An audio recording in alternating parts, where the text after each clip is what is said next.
निर्गुणाय निर्दूतिकलिलात्मने सालोकानां त्रिलोकानां यद्विद्या दर्पणायते।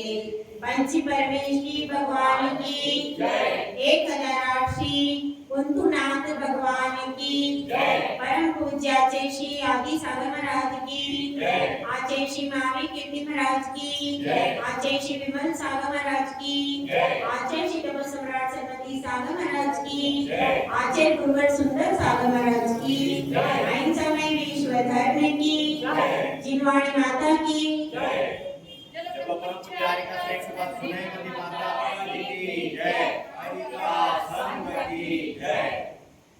जब आप किसी भी वस्तु को खरीदने मार्केट में जाते हैं तो उसके पहले उसका विज्ञापन देखते हैं। अगर विज्ञापन अच्छा है तो आपका बच्चा क्या कहेगा, मुझे यही वस्तु खरीदनी है जो इस विज्ञापन में है, भले ही उसमें कूड़ा भरा हो। लेकिन अगर बच्चे को पैकिंग पसंद आ गई और विज्ञापन पसंद आ गया तो बच्चा उस वस्तु को खरीदने के लिए लालायित हो जाता है। हम उसको फिर कितना भी समझाएं तो वह मानने वाला नहीं है। तो विज्ञापन बहुत ज्यादा प्रभावित करता है व्यक्ति को। तो इसी तरह से किसी भी वस्तु का महत्व बताना है तो उसकी क्या बताई जाती है, उसके बारे में विशेषताएं बताई जाती है। इसमें क्या है, इस बिस्कुट में शुद्ध दूध है, इसमें बादाम है, इसमें काजू है, इसमें कैसा है, इसमें शुद्ध तरीके से बनाया गया। ऐसे तरह तरह के अगर किसी बिस्कुट का बता दिया एडवर्टाइजमेंट और उसमें धुन बढ़िया बज रही तो क्या होता है, बच्चे बस वो नया प्रोडक्ट आया है बिस्कुट का वही लेना। इसी तरह से अब आचार्य श्री भी समझ रहे कि भैया हमारा प्रोडक्ट जो है लोग कैसे लेंगे, तो उसके लिए वे उसके महत्व को बता रहे कि यह बहुत महत्वशाली वस्तु है। यदि उस महत्व को नहीं बताएंगे तो क्या होगा, लोग भटक जाएंगे। जैसे कि कोई प्रोडक्ट का विक्रेता अपनी वस्तु को सुपर बताता है, तो फिर क्या होता है, तो उस सुपर के चक्कर में अपन उसको खरीदने के लिए पहुंच जाते हैं। साबुन में बताते हैं इसमें दूध है, इसमें बादाम है और इसमें क्या है, गुलाब का जल है और गुलाब के फूल है। आप वहां पर जाकर देखना फैक्ट्री में ना आपको बादाम मिलेगा, ना गुलाब का फूल मिलेगा, ना कुछ मिलेगा। तो अब क्या है, कहते कुछ हैं और करते, क्योंकि देखो इतने से साबुन में कहाँ वो बादाम डालेगा, लेकिन एडवर्टाइजमेंट कुछ और होता है और प्रोडक्ट में कुछ और डाला जाता है। ग्रीन सिंबल बाहर लिख दिया लेकिन अंदर क्या है, अंदर रेड काम है। तो इस तरह से, लेकिन यहाँ पर जो विज्ञापन आचार्य परमेश्वरी कर रहे हैं, किसका विज्ञापन कर रहे हैं, सम्यक दर्शन का जो विज्ञापन कर रहे हैं। जितना विज्ञापन कर रहे हैं उससे भी बढ़ के वो वस्तु, बाजार की वस्तुओं का तो विज्ञापन बहुत सारा होता है, शुद्ध है, ये है, वो है, बड़ी बड़ी चीजें एक बार लगाने से गोरे हो जाते। एक बार वो हीरोइन लगाती है और एकदम गोरी हो जाती है, बिल्कुल काली वाली, कैसे होती है, ऐसा उसमें दिखाते कि एक बार लगाने से। तो वो क्या करते हैं, उसमें जो गुण नहीं है उसको बना चढ़ा करके बताते हैं। लेकिन यहाँ पर जो आचार्य परमेश्वरी सम्यक दर्शन की तारीफ कर रहे हैं, उसकी विशेषताओं को बता रहे हैं, तो वह सम्यक दर्शन कैसा है, जितना वो बता रहे हैं उससे भी बढ़कर है। जैसे कोई जौहरी होता है वह रत्न के बारे में बताता है, फिर भी पूरा बता नहीं पाता है। इसी प्रकार से सम्यक दर्शन रूपी रत्न बहुत ज्यादा महत्वशाली। जैसे आप जिनेंद्र भगवान के गुणों का वर्णन करो तो अनंत गुणों का वर्णन है।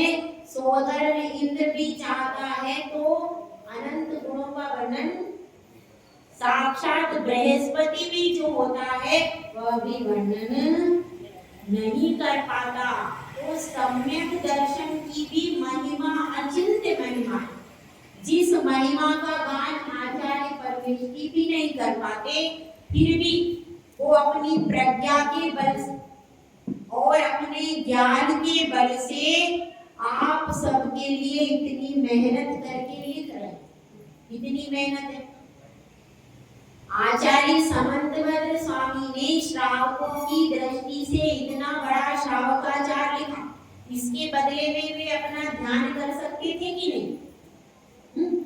लेकिन उन्होंने सोचा पंचम काल है, श्रावक भटक ना जाए, वो कहीं गलत रास्ते पर ना चला जाए, इसीलिए श्रावक के आचार विचार को संयमित रखने के लिए उन्होंने 150 गाथा वाला लिखा।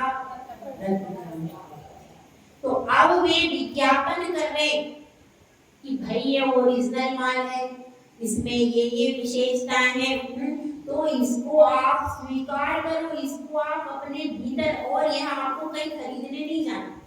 बाहर का प्रोडक्ट तो खरीदने जाना पड़ता है, मेहनत करनी पड़ती है, कमाओ, फिर चीज लेके आओ और फिर वो खराब निकल जाए तो शरीर भी उससे खराब हो जाता है और पैसे भी जाते। तो बाहर का प्रोडक्ट तो ऐसा है, तो इस प्रोडक्ट को कहीं बाहर खरीदने नहीं जाना। ये तो प्रोडक्ट आपके पास में ही है, सिर्फ आपको अपने अंतस में श्रद्धा को जगाना। यहाँ पर बात कर रहे हैं कि अंतस की श्रद्धा कितनी महत्वपूर्ण है। उस संबंध में सम्यक दर्शन के प्रभाव को आचार्य परमेष्ठी इस श्लोक में बता रहे। श्लोक नंबर 28। सम्यक दर्शन संपन्नमपि मातंग देहजम् देवादेव विदुर्भस्म गूढांगारां निद्रोजसम्।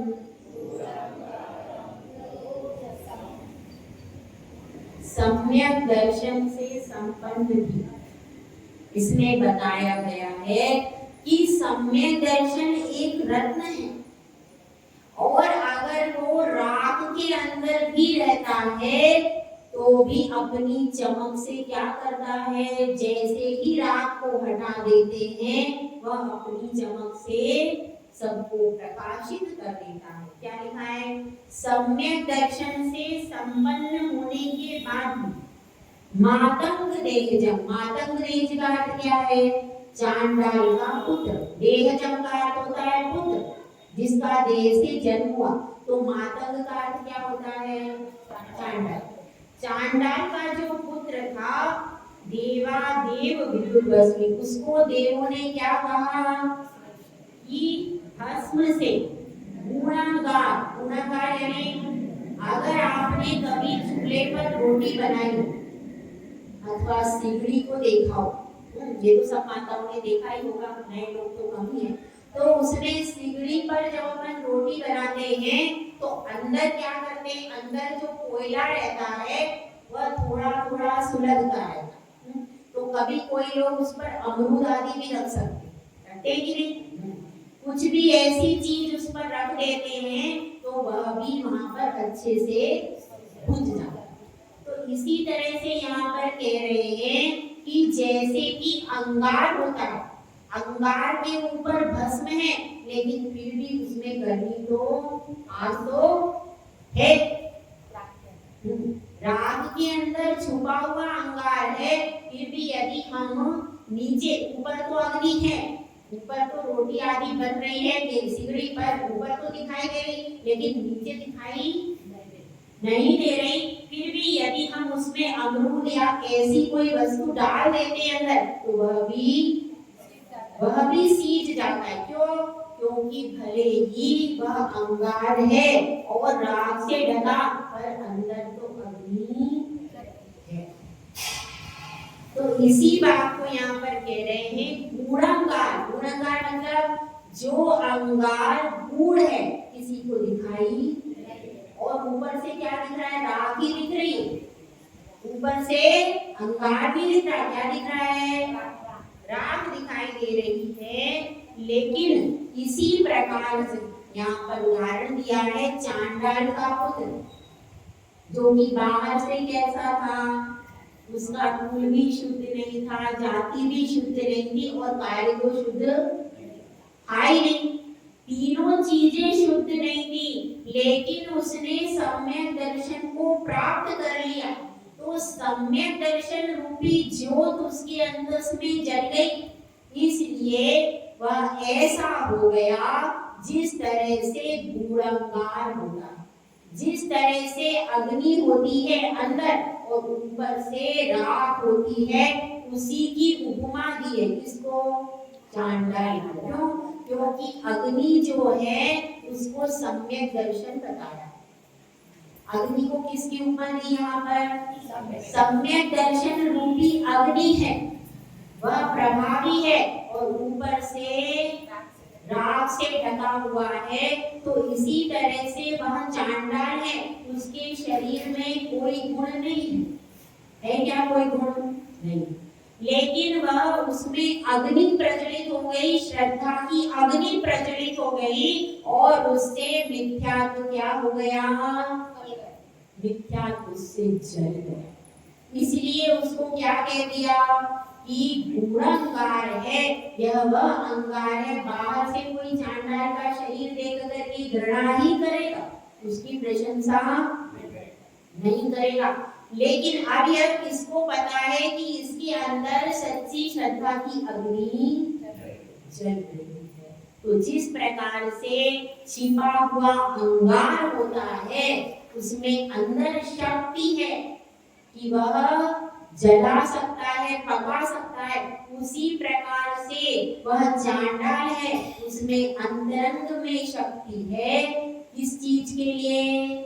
सम्यक दर्शन प्राप्त करने। यह बात यहाँ पर बताई गई है।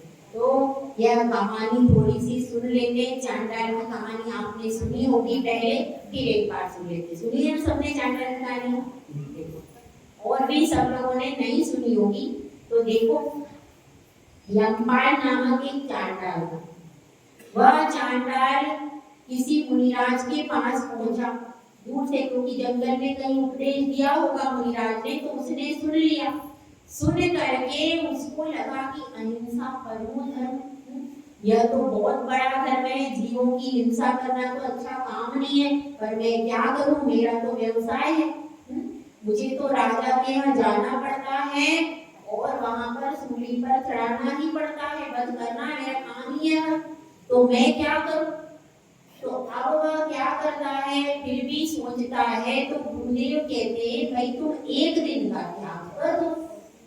तो वह कहता है कि ठीक है, मैं चतुर्दशी के दिन हिंसा नहीं करूं। ऐसा नियम ले लेता है और नियम लेके अपने गांव में आ जाता है। अब क्या करता हो, चतुर्दशी के दिन कोई ना कोई बहाना लगा देता, मैं बीमार हो गया या मैं दूसरे गांव चला गया, ऐसे करके चतुर्दशी की छुट्टी ले लेता। अब एक बार क्या हुआ कि राजा का जो राजकुमार था, राजा ने आदेश दिया था कि कोई भी हिंसा नहीं करे। तो उस समय राजा के राजकुमार ने ही हिंसा कर दी। तो राजा एकदम क्रोध में आगोला हो गया, उसको बहुत गुस्सा आया। तो उसने क्या कहा कि अभी क्या करो, चांडाल को बुला के लाओ और उसको तुरंत फांसी दे दो। अब जब सैनिक आदि थे तो वे कहाँ गए, उसके घर की ओर गए। अब जैसे इसने देखा, और उस दिन वह बाहर नहीं जा पाया था, तो वहां पर भी ड्यूटी पे भी नहीं गया था, तो उसकी पत्नी बाहर खड़ी थी। तो तो पत्नी से उसने कहा, देखो ये लोग आ रहे, अब मुझे कहाँ ले जाएंगे, राज दरबार में ले जाएंगे, तो तुम क्या करना, इनसे कह देना वे घर पे नहीं है, दूसरे गांव में गए। ठीक है। अब वो आते हैं सैनिक और पत्नी कह देती है कि वो तो दूसरे गांव को गए। अब जैसे पत्नी कहती है तो सैनिक कहते हैं, अरे देखो कैसा खोटा भाग्य उस चांडाल का, आज तो राजपुत्र को फांसी देनी थी, तो राजपुत्र के सारे आभूषण और सारे बहुमूल्य वस्त्र उसको मिल जाते।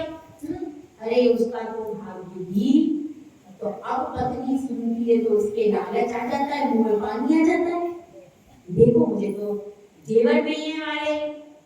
तो वह क्या करती है, मुख से तो बोलती है नहीं है और पीछे इशारा कर देती है। अब जब इशारा हो तो सैनिक तो वैसे ही समझदार बहुत रहते, तो तुरंत समझ जाते हैं और उसको खाट आदि के नीचे से पकड़ के ले जाते। अब वह पकड़ के राजा के दरबार में प्रस्तुत कर देते। राजा उनसे कहता है कि तुम ड्यूटी पर क्यों नहीं आया, और जो ड्यूटी पर आओ वो ये काम करो। वह क्या कहता है कि नहीं राजन, मेरा तो चतुर्दशी के दिन का त्याग है। राजा को और गुस्सा आ जाता है, चांडाल इसका क्या त्याग है, जो रोज हिंसा कर रहा है उसका क्या त्याग हो सकता है। तो राजा उसको पहले तो कहता है कि नहीं तुम सीधे सीधे मान जाओ और जो काम तुम करते हो काम करो। वह कहता है भले ही मेरे प्राण चले जाए पर मैं नियम को नहीं तोड़ूंगा। राजा को और गुस्सा आ जाता है। राजा कहते हैं दोनों को, राजकुमार को और ये चांडा को, दोनों को समुद्र में भिगवा दो। और दोनों को सैनिक पकड़ के ले जाते और दोनों को समुद्र में फेंक देते हैं।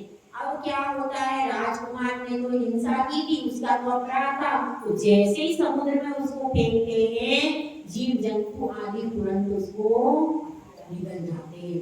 लेकिन यमपाल चांडाल को जैसे ही फेंका जाता है वैसे ही उसके नियम व्रत के प्रभाव से देव उसको सिंहासन पर बिठा देते हैं और समुद्र के ऊपर वह सिंहासन के ऊपर दिखाई देता है। तो राजा को लगता है कि ये सब इसका वास्तव में नियम। तो उस चांडाल के लिए यहाँ पर बताया है कि जिस प्रकार से अंगारा होता है और ऊपर से राख लगी होती है, उस प्रकार का कौन था वो चांडाल।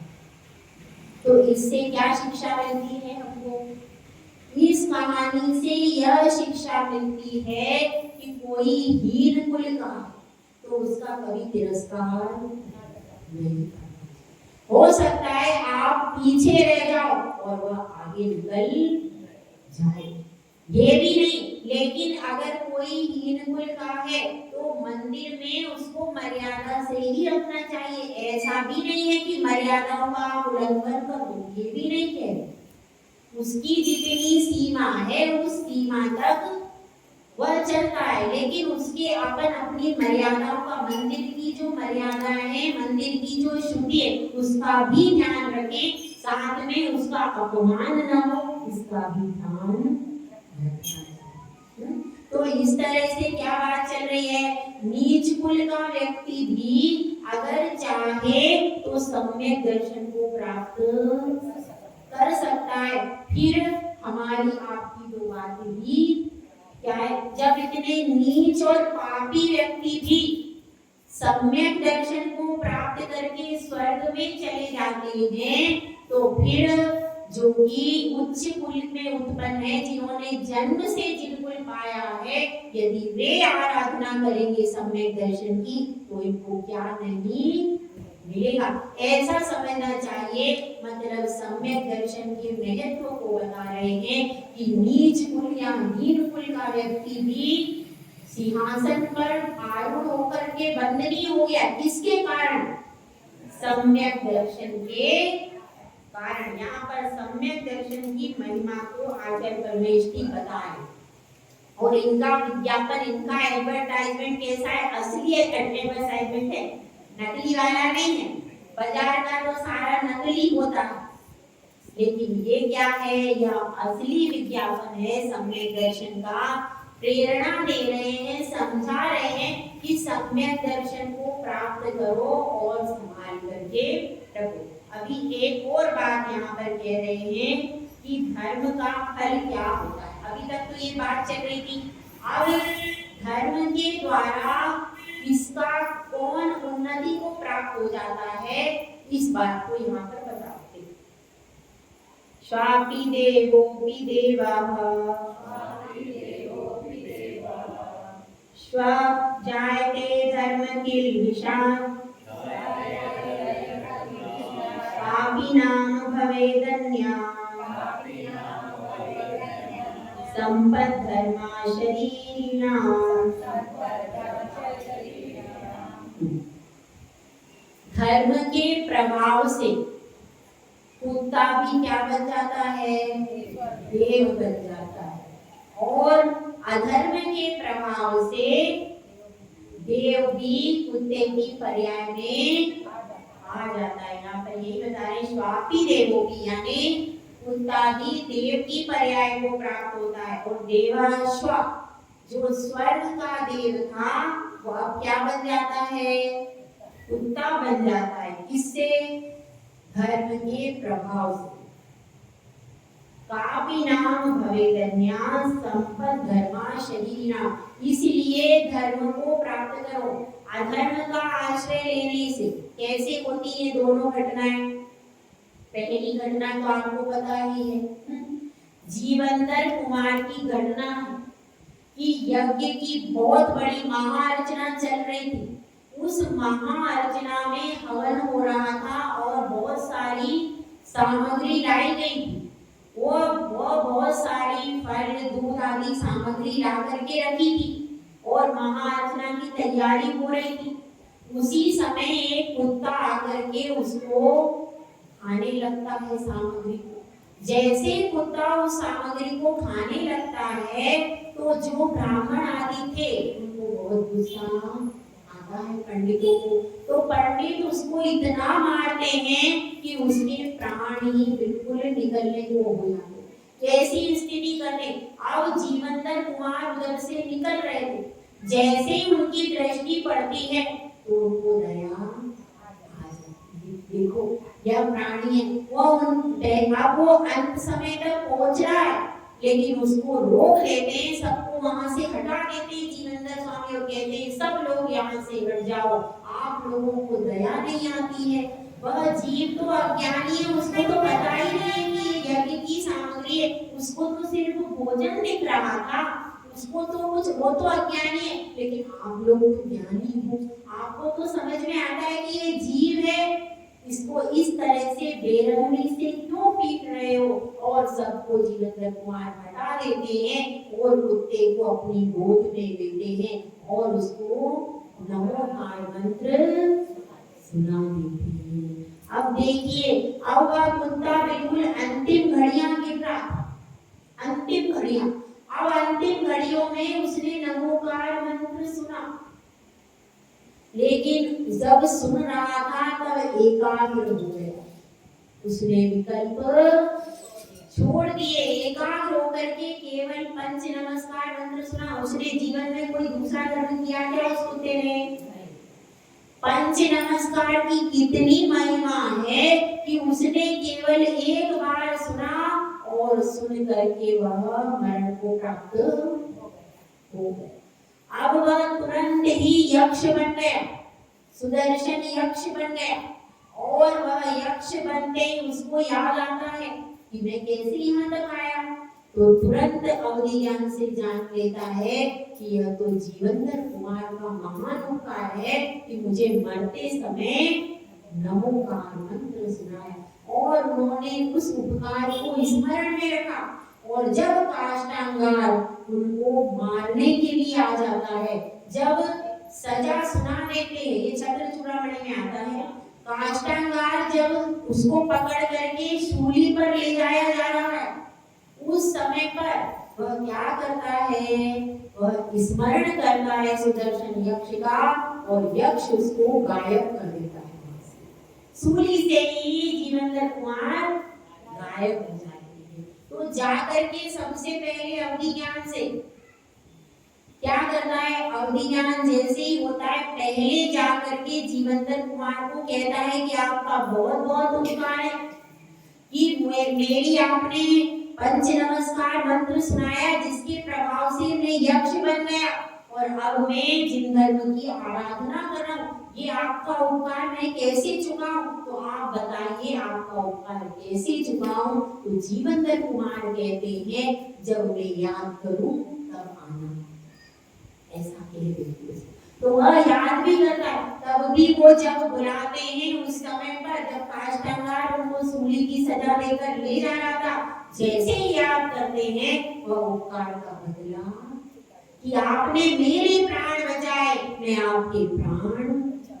इसी तरह से ये सोचना चाहिए अगर हम किसी भी दीन दुखी के प्राण आज बचाते हैं, वह भी कभी ना कभी बचाएगा और वो नहीं बचा पाया तो उससे जो पुण्य संचय होगा उस पुण्य के प्रभाव से ही हमारे भी प्राणों की रक्षा हो जाएगी। तो इस तरह से ये क्या बता रहे हैं, धर्म की वजह से, धर्म से क्या बन गया, वो कुत्ते से सुदर्शन यक्ष बन गया, देव बन गया। और जो देव होते हैं वे विषय भोगों में मग्न रहते हैं। जब उनको, और मिथ्या दृष्टि देवों की बात चल रही है, मिथ्या दृष्टि देव होते हैं, उनकी माला मुरझा जाती है, माला मुरझाती है तो उनको लगता है ये इतनी सुंदर सुंदर देवांगनाएं, इतने अच्छे अच्छे विषय भोग, तो ये पूरी सामग्री अब यहीं पर छूट जाएगी और हमको कहाँ जाना पड़ेगा, माता के गर्भ में जाना पड़ेगा। वहां पर अत्यंत मलिन चीज है, यहाँ पर हमारा शरीर एकदम शुद्ध है, तो वहां पर कैसा हो जाएगा, अशुद्धि में रहना पड़ेगा।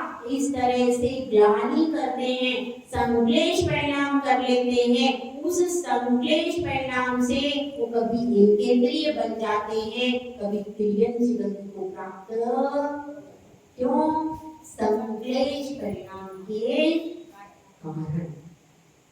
जबकि सम्यक दृष्टि जीव है, उसको भी पता है, उसकी भी माला मुरझाई है, उसको भी पता है कि मुझे जाना तो वही है नीचे, क्योंकि देव कभी नारकी नहीं बनते। तो देव मनुष्य में आएगा या त्रियंश में आएगा, ये नियम आगे इसमें आने वाला है। तो वह मनुष्य में आएगा या त्रियंश में आएगा, तो अब मुझे जाना तो दो ही जगह है। तो मनुष्य पर्याय बहुत अच्छी है, उस पर्याय में मैं मुनिराज बन के साधना कर सकता हूँ, मैं सम्यक दर्शन को प्राप्त कर सकता हूँ, रत्नत्रय की साधना कर सकता हूँ, 1 से 14वें गुण स्थान तक पहुँच सकता हूँ। तो यह तो बहुत अच्छा है, ऐसा वो विचार करता है। और जो मलिनता है, तो मलिनता हम शरीर की देख रहे, आत्मा में कर्मों की मलिनता भी तो है।